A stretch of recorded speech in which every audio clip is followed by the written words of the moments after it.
নমস্কার বন্ধুরা, welcome to Babli রান্নাবান্না। আজকে আরও একটা রেসিপি নিয়ে চলে এলাম। আজকে আমি বানাবো জিরা আলু।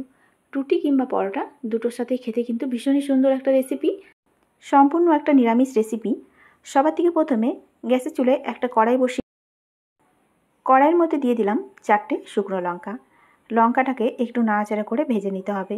লঙ্কাটা যখন ভাজা ভাজা হয়ে আসবে তখন এর মধ্যে 2 চামচ গোটা জিরা দিয়ে জিরা আর শুকনো লঙ্কাটাকেও ভেজে নেব। ভেজে নামিয়ে ঠান্ডা করে গুঁড়ো করে নেব। আর এদিকে নিয়ে নিয়েছি আমি আলুগুলোকেও এরকমভাবে কেটে নিয়েছি। এখন আলুগুলোকে আগে একটু সেদ্ধ করে নেব। আলুর মধ্যে দিয়ে দিলাম প্রয়োজন মতো নুন। এবার নুন দিয়ে নিয়ে একটু নাড়াচাড়া করে গ্যাসের চুলাটাকে জ্বালিয়ে আমি ঢাকা দিয়ে আলুটাকে সেদ্ধ করে নেব। কিছুক্ষণ পর আলুটা দেখো সেদ্ধ হয়ে গেছে। আর এরকম একটা বাটির মধ্যে আমি এটাকে আলুগুলো ঢেলে রেখেছি যাতে করে জলটা সমস্ত ঝরে যায়। এখন একটা কড়াই বসিয়ে দিয়ে কড়াইয়ের মধ্যে দিয়ে দেবো আমি সাদা তেল। তোমরা চাইলে এখানে সর্ষের তেলও করতে পারো। তো এখানে আমি সাদা তেলটাই দিলাম। তেলটাকে একটু গরম করে নেব। তেলের মধ্যে দিয়ে দেবো আমি 1 চামচের মতো ঘি। ঘি দিলে এই জিরা আলু রেসিপিটা খুব সুন্দর হয়। তো 1 চামচের মতো ঘি দিলাম। তোমরা চাইলে পুরো রান্নাটাও ঘি দিয়ে করতে পারো। ঘিটাকে তেলের মধ্যে ভালো করে মিশিয়ে নেব। এরপরে যেহেতু আমি জিরা আলু বানাচ্ছি তাই জিরাটাই আগে দিলাম ফোড়নের জন্য। আর এই জিরার গন্ধটা কিন্তু জিরা আলুতে খেতে বেশি সুন্দর লাগে। গোটা জিরে 1/2 চামচের মতো দিয়ে দিলাম। এবার ফোড়নটাকে একটু ভেজে নেব। জিরাটা যখন একটু ভাজা ভাজা হয়ে আসবে, এদিকে আলুটা জল ঝরে গেছে। এবার আলুগুলোকে আমি দিয়ে দেব এই ঘি আর তেলের মধ্যে দিয়ে ভালো করে একটু নাড়াচাড়া করে নিতে হবে। আলুটা যেহেতু জলটা ঝরিয়ে রেখেছি, জল নেই, এতে করে আলুটা একটু ভাজতে সুবিধা হবে, কড়াইয়ের সাথে লেগে আসবে না। ভালো করে নাড়াচাড়া করে কিছু সময় ধরে আমি আলুটাকে এভাবেই ভেজে নেব। আলুটাকে একটু ভাজা ভাজা করে নিলে আলুটা খেতেও ভালো লাগবে আর রান্নাটা খুব সুন্দর হবে। কিছুক্ষণ ধরে এভাবেই নাড়াচাড়া করে নিচ্ছি। আর আলুটা দেখো বেশ ভাজা ভাজা হয়ে এসছে। এখন আমি আলুটাকে আর একটু ভেজে নেব। আরও কিছু সময় আলুটাকে ভেজে নেব। অন্যদিকে যে ভাজা মশলাটাকে আমি ভেজে রেখেছিলাম সেটাকে দেখো গুঁড়ো করে নিয়েছি। তবে খুব বেশি কিন্তু গুঁড়ো করিনি, একটু দানা দানা ভাব আছে। এতে করে আলুটা খেতে বেশি ভালো লাগবে। আবারও কিছুক্ষণ নাড়াচাড়া করে নিয়ে এবার আমি দিয়ে দেবো এর মধ্যে খুবই অল্প পরিমাণে কাসুরি মেথি। এবার ভালো করে আবারও আলুটাকে একটু নাড়াচাড়া করে মিশিয়ে নেব। কাসুরি মেথিটা দেওয়াতে তরকারি গন্ধটা খুব সুন্দর আসবে, খেতে ভালো লাগবে। কিছুক্ষণ এরকমভাবেই নাড়াচাড়া করে নেব।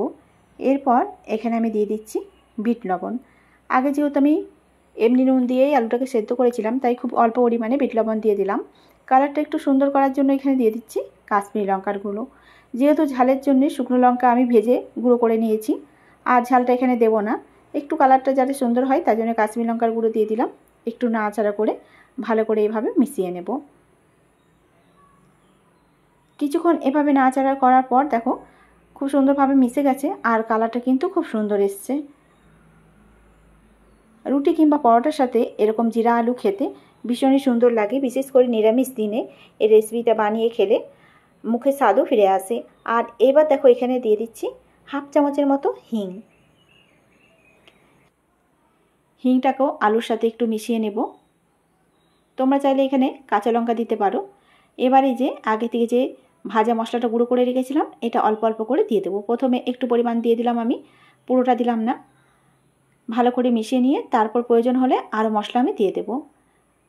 অনেকের মুখে রুচি থাকে না, খেতে মুখে কিছু ভালো লাগে না, তখন যদি এই জিরা আলু রেসিপিটা বানিয়ে শুধু শুধু খাওয়া যায় তাতেও কিন্তু খুব ভালো লাগে, খেতে মুখ ছেড়ে যায়।